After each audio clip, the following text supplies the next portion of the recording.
Ashwini college కోసం ఉత్తరాఖండ్ని వదిలి ఢిల్లీకి వెళ్తుంది. అక్కడ ఆమె ఒక కొత్త ఫ్లాట్ని తీసుకుంటుంది. ఆ ఫ్లాట్ తన కాలేజీ నుండి అరగంట దూరంలో ఉంది. అశ్విని వాళ్ళ అమ్మా నాన్న కూడా తనని ఆ ఫ్లాట్లో వదలడానికి వచ్చారు. వాళ్ళు ఆ గదిని సర్దుతున్నారు. వాళ్ళు అలా సర్దుతున్నప్పుడు వాళ్ళ అమ్మకి ఒక చెక్క బాక్స్ కనపడింది. ఆమె దాన్ని పట్టించుకోకుండా అది ఎక్కడైతే ఉందో అక్కడే వదిలేసింది. 3 రోజుల తర్వాత అశ్వినికి వెళ్తున్నానని చెప్పి వాళ్ళ అమ్మా నాన్న వాళ్ళ ఇంటికి ఉత్తరాఖండ్కి బయలుదేరారు. అలా తనకు వెళ్తున్నామని చెప్పి కాస్త ముందుకు వెళ్ళిన తర్వాత వాళ్ళ అమ్మ వెనక్కి తిరిగి ఒకసారి అశ్వినిని చూసింది. వెనక్కి వెళ్ళి ఆమెను గట్టిగా కౌగిలించుకొని నాకెందుకో తెలియని కంగారుగా అనిపిస్తుందని చెప్పింది. అమ్మకు కలిగిన ఆ తెలియని కంగారును అశ్విని కాస్త సీరియస్గా తీసుకుని ఉంటే బాగుండేది. ఎందుకంటే కొన్ని రోజుల తర్వాత ఆమె విషయంలో ఏదైతే జరగబోతుందో దాని గురించి ఎవరూ ఊహించను కూడా లేదు. అశ్వినికి ఫోటోగ్రఫీ అన్నా ఎడిటింగ్ అన్నా చాలా ఇష్టం. ఆమె అదే ఫీల్డ్లో తన కెరీర్ని ఏర్పరచుకోవాలి అనుకుంది. కానీ దానికి సరిపడేంత డబ్బులు లేనందున ఆమె తన కోసం ఒక ప్రొఫెషనల్ కెమెరాను కొనుక్కోలేకపోయింది. కానీ ఆమె ఢిల్లీకి వచ్చినందుకు చాలా సంతోషంగా ఉంది. ఆమెకు కాలేజీలో చాలామంది ఫ్రెండ్స్ అయ్యారు. తర్వాత వచ్చే శనివారం రోజు ఆమె తన ఇంట్లో తన ఫ్రెండ్స్ కోసం ఒక చిన్న పార్టీని అరేంజ్ చేసింది. చూస్తూ ఉండగానే శుక్రవారం వచ్చేసింది. కాలేజీ నుండి తిరిగి వచ్చిన తర్వాత ఆమె తర్వాత రోజు పార్టీ కోసం ఇంటిని క్లీన్ చేస్తుంది. బాల్కనీ క్లీన్ చేస్తున్న టైంలో ఆమె దృష్టి కార్నర్లో ఉన్న ఆ చెక్ బాక్స్ పైన పడింది. అది చాలా రోజుల నుండి బయట ఉండడం వల్ల పూర్తిగా పాడైపోయింది. ఆ బాక్స్లో నుండి కుళ్ళిపోయిన చెక్క వాసన వస్తుంది. కానీ ఎందుకో తెలియదు, కానీ అది అశ్వినిని దానివైపు అట్రాక్ట్ చేస్తుంది. ఎప్పుడైతే అశ్విని ఆ బాక్స్ను ఓపెన్ చేసి చూసిందో అందులో పాత వస్తువులతో పాటు ఒక వింటేజ్ కెమెరా, ఒక రీల్ కూడా ఉన్నాయి. అశ్విని దాన్ని చూసి చాలా సంతోషపడింది. ఆమె వెంటనే ఆ కెమెరాను తీసుకుని అందులో నుండి పాత రీల్ని తీసేసి అందులో కొత్త రీల్ని వేసి దాంతో ఫొటోస్ తీయడం స్టార్ట్ చేసింది. అయితే ఇంత పాత బాక్సులో అన్ని వస్తువులు పాడైపోయినప్పటికీ ఈ కెమెరా మాత్రం ఇప్పుడు కూడా పనిచేస్తుందని ఆమెకు కాస్త ఆశ్చర్యంగా కూడా ఉంది. ఆమె తనకున్న ఆలోచనలన్నింటినీ పక్కన పెట్టి వెంటనే వెళ్ళి బయట ఉన్న పువ్వులను, పూల తొట్లను, మొక్కలను ఫోటో తీస్తుంది.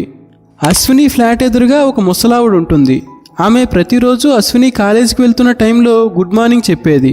అశ్విని, ఆ ముసలావిడ, ఆమె పిల్లి అక్కడ బాల్కనీలో ఉండడం చూసి వాళ్ళిద్దరినీ కూడా ఫోటోలు తీసింది. ఆమె ఆ ఫోటోలను డెవలప్ చేసి ఆ ముసలావిడికి గిఫ్ట్గా ఇవ్వాలనుకుంది. నెక్స్ట్ డే మార్నింగ్ అశ్విని దగ్గరలో ఉన్న ఒక ఫోటో స్టూడియోకి వెళ్ళి ఫొటోస్ అన్నీ డెవలప్ చేయించింది.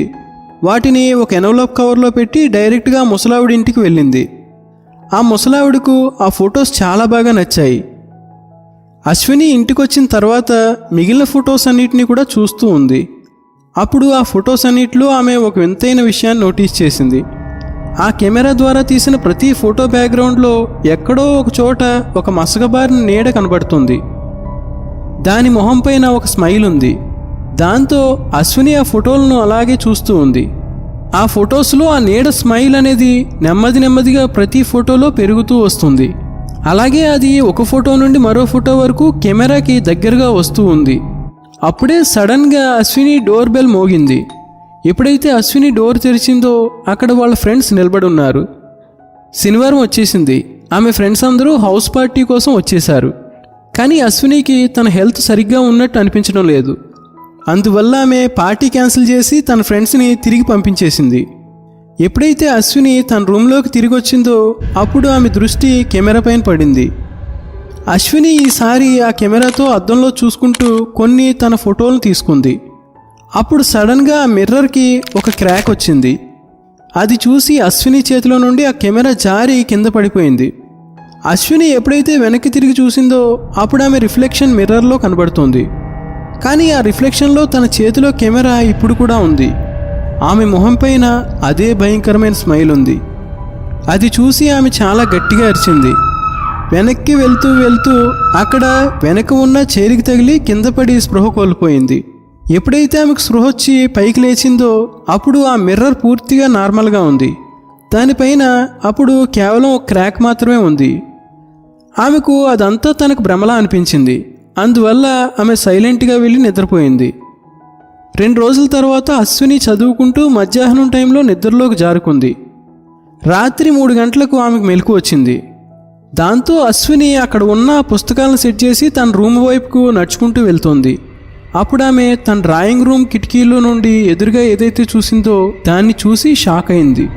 ఆ ఎదురుగా ఉన్నటువంటి ముసలావిడ తన బాల్కనీలో నిలబడి ఉంది.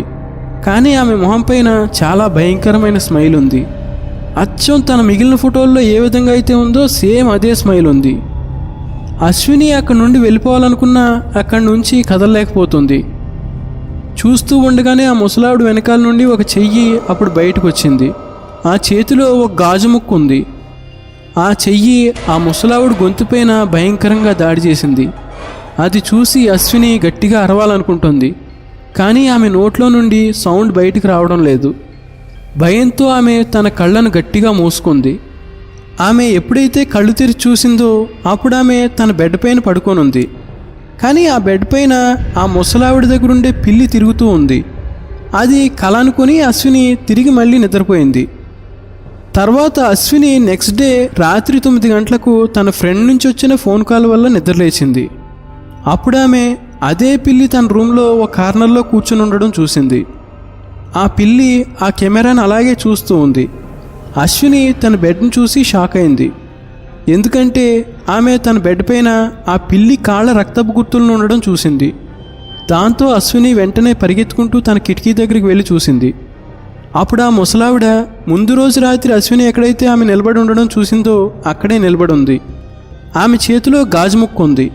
ఆమె పక్కన ఆమె పిల్లి రక్తపు మడుగుల్లో కూర్చొని దాని కాళ్లను నాకుతోంది. అక్కడ చుట్టుపక్కల ఉన్న పూలన్నీ కూడా వాడిపోయాయి. ఆ పూల తొట్లలో ఉన్నటువంటి మొక్కలన్నీ కూడా వాడిపోయాయి. అశ్విని పరిగెత్తుకుంటూ తన రూమ్లోకి వెళ్ళింది. అక్కడ ఉన్న పిల్లి మాయమైపోయింది. కానీ ఆ రక్తపు మరకలు ఇప్పుడు తన రూమ్లో 4 వైపులా స్ప్రెడ్ అయ్యాయి. అదంతా చూసి అశ్వినికి అసలేమీ అర్థం కావడం లేదు. ఆమె వెంటనే ఆ కెమెరాను తీసి డస్ట్బిన్లో పారేసింది. అప్పుడు ఆమె దృష్టి ఆ బాక్స్లో ఉన్న పాత రీల్ పైన పడింది. ఎప్పుడైతే ఆమె దాన్ని జాగ్రత్తగా చూసిందో అప్పుడు ఆమెకు ఆ పాత రీల్లో ఉన్న ఫోటోలు అదే ముసలావిడ, అవే మొక్కలు, అవే పూలకు సంబంధించినవని అర్థమైంది. వాటిని తను 3 రోజుల క్రితం తీసింది. కానీ ఈసారి ఆ నీడ చాలా క్లియర్గా కనబడుతోంది. ప్రతి ఫోటోలో అశ్విని కూడా ఆమె వెనకే నిలబడింది. తన మొహం పైన అదే భయంకరమైన స్మైల్ ఉంది. అశ్వినికి వాటిని చూసి పిచ్చెక్కుతుంది. ఎప్పుడైతే ఆమె తర్వాత ఉన్న ఫోటోలను చూసిందో అప్పుడు ఆమె షాక్ అయింది. తర్వాతి ఫోటోలు అన్నీ కూడా అశ్వినివే. అందులో తన చిన్నప్పటి ఫోటోలు, తన స్కూలుకు సంబంధించినవి ఉన్నాయి. ప్రతి ఫోటోలో ఆ నీడ అశ్విని వెనకే ఉంది. అది కూడా భయంకరమైన స్మైల్తో చూస్తూ ఉంది. సడన్గా వెనకున్న డస్ట్బిన్లో నుండి ఒక క్లిక్ సౌండ్ వచ్చింది. కానీ వెనక ఏమీ లేదు. కానీ ఎప్పుడైతే అశ్విని ఆ రీల్లో ఉన్న చివరి ఫోటోను చూసిందో అది చూసి మరింత షాక్ అయింది. ఆ చివరి ఫోటో కూడా అశ్వినిదే. కానీ అందులో తను డ్రాయింగ్ రూమ్లో చేతిలో రీల్ పట్టుకొని ఉంది. అది డస్ట్బిన్లో నుండి తీసిన ఫోటో. ఆ ఫోటోలో అత్యంత భయంకరమైన విషయం ఏంటంటే అశ్వినికి సరిగ్గా ఎదురుగా ముసలావిడ, ఆమెతో పాటుగా చాలామంది అదే భయంకరమైన స్మైల్తో నిలబడి ఉన్నారు. అది చూసి అశ్విని వణికిపోతూ ఎప్పుడైతే పైకి చూసిందో అప్పుడు అదే నీడ అశ్వినికి ఎదురుగా నిలబడి స్మైల్ అని గట్టిగా అరిచింది. ఆ రోజు రాత్రి తర్వాత నుండి అశ్విని కాలేజీకి వెళ్ళలేదు. ఆమె ఎవరి ఫోన్ని లిఫ్ట్ చేయడం లేదు. టెన్షన్తో ఆమె ఫ్రెండ్స్ ఆ ఫ్లాట్ ఏజెంట్తో పాటుగా ఆమె రూమ్కి వెళ్ళారు. కానీ అక్కడ ఎవరూ లేరు.